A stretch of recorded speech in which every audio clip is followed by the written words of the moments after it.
एक समय की बात है। एक बार एक राज्य था।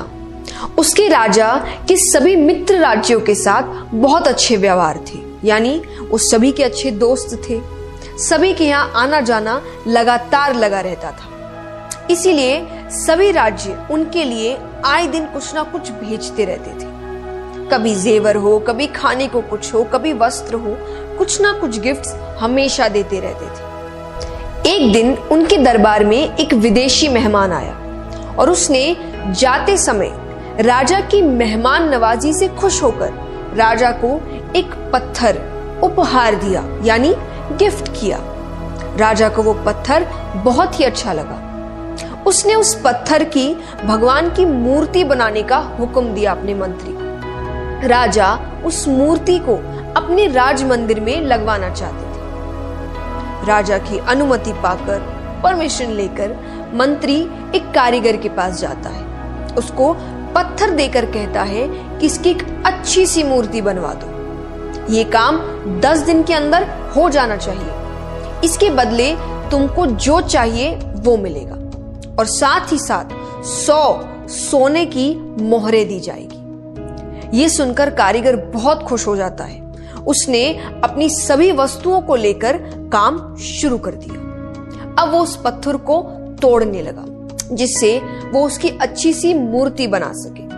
कई बार चोट मारने पर भी वो पत्थर नहीं टूटा। उसने उस पत्थर पर लगभग 50 चोट मारे। करता रहा पर वो पत्थर टूट नहीं रहा। अंत में एक चोट मारकर वो कहता है, अब ये काम मुझसे नहीं होगा। अरे, जब इतनी चोट खाने पर भी ये पत्थर नहीं टूटा तो अब क्या खाक टूटेगा। वो उस पत्थर को वापस मंत्री को दे देता है और कहता है इसकी मूर्ति नहीं बन सकती। लेकिन मंत्री को तो किसी भी हाल में मूर्ति बनवानी थी, राजा का हुक्म जो था। मंत्री उस पत्थर को लेकर दूसरे एक साधारण कारीगर के पास जाता है। जैसे ही उस कारीगर ने एक चोट मारी और वो पत्थर टूट गया तो वो उसकी मूर्ति बनाने लगा। मूर्ति बनाकर उसने मंत्री को दे दी। मंत्री ने उसे मोहरें दे दी।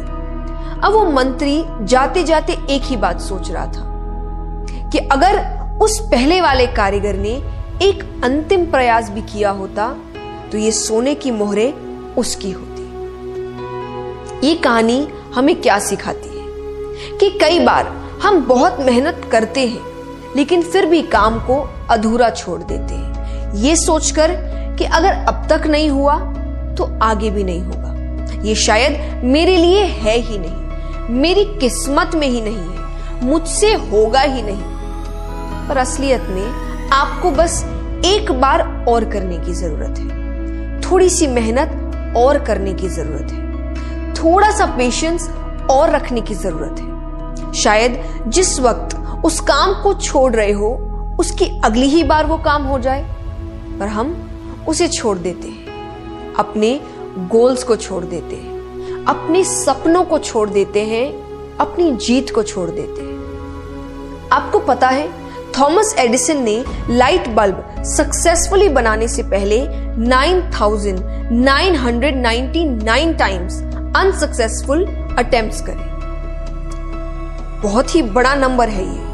फिर भी जब वो सक्सेसफुल रहे और उनसे पूछा गया कि इतनी बार हारने पर भी वो मायूस नहीं हुए, उन्होंने हार नहीं मानी, अपना काम नहीं छोड़ा, तो उन्होंने एक ही जवाब दिया कि मुझे उन अनसक्सेसफुल अटेम्प्ट से पता चला कि इतने तरीके हैं जिनसे मुझे सफलता नहीं मिलेगी, तो मुझे इन्हें दोहराना नहीं है। तो मेरे लिए ये अनसक्सेसफुल अटेम्प्ट्स नहीं थे या मेरी हार नहीं थी, ये मुझे सही चीज सिखाने का तरीका था।